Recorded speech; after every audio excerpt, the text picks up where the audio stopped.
Texas Instruments has posted 19% revenue growth. So why is the stock facing pressure near the $300 level?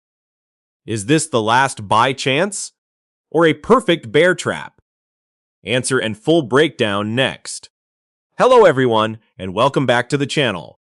Today, we are focusing on a titan of the semiconductor industry, Texas Instruments, ticker symbol TXN.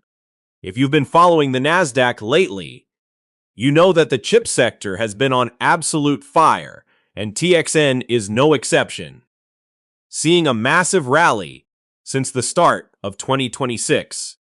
As we sit here in mid-May 2026, the stock is approaching a critical psychological milestone, the $300 mark.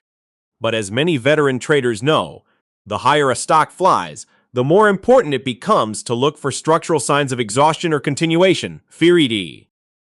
In today's deep dive, we're going to balance the scales. We'll start with the fundamental health of the company, looking at their recent earnings and massive infrastructure investments.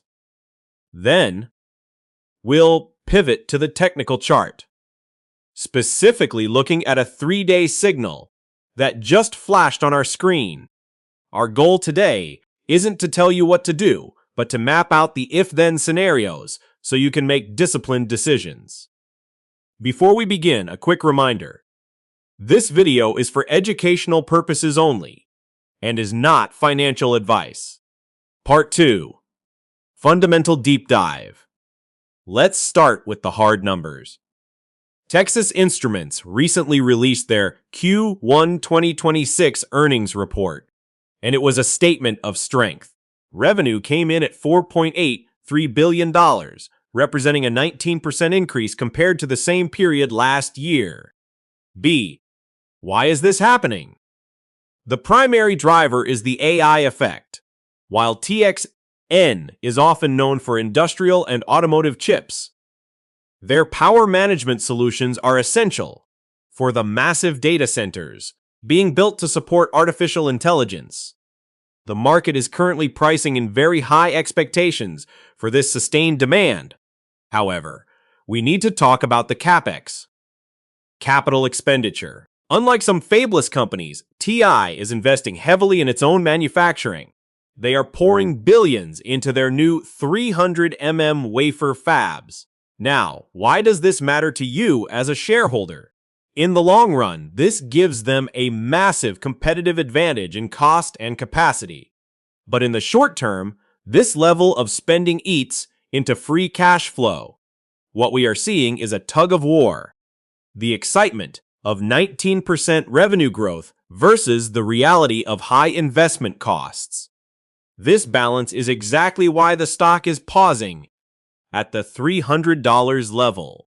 Investors are asking, is the future growth already priced in?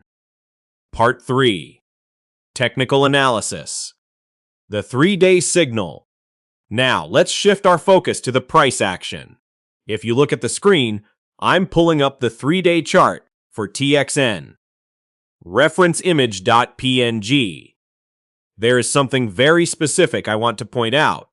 Notice the signal that just appeared in the $292 to $302 zone.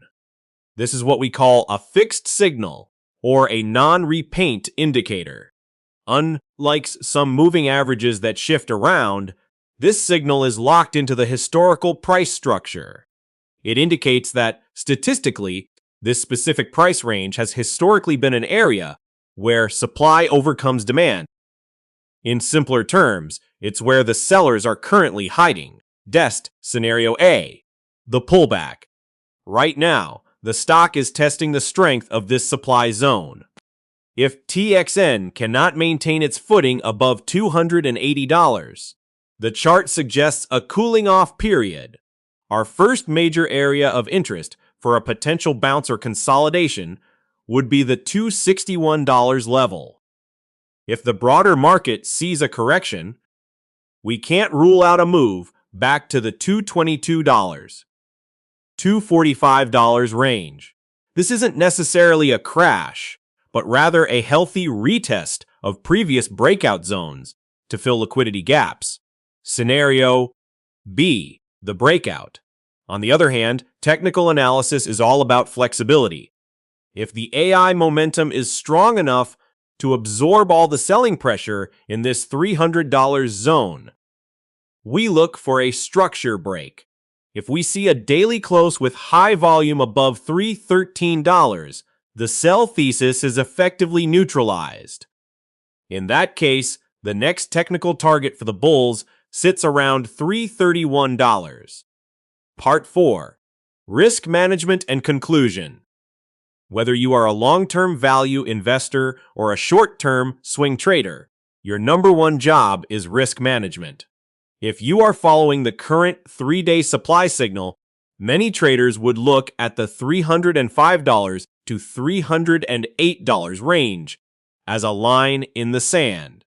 Moving beyond that point would suggest that the current bearish technical signal has been invalidated by new buying pressure. The semiconductor market in 2026 is vastly different from previous cycles. The volatility is higher, but so is the potential. The key to surviving and thriving is not guessing where the price will go, but having a plan for wherever it goes. If it hits $261, what is your plan? If it breaks $313, what is your plan? I want to hear from you. Do you think Texas Instruments is overvalued at 50 times earnings? Or is their 300 fab strategy going to make them the king of the next decade? Drop your price targets in the comments below. If you found this breakdown helpful, please hit the like button and subscribe for more deep dives into the Nasdaq's top movers. Stay disciplined. Keep your emotions in check. And I will see you in the next video. Thank you for watching.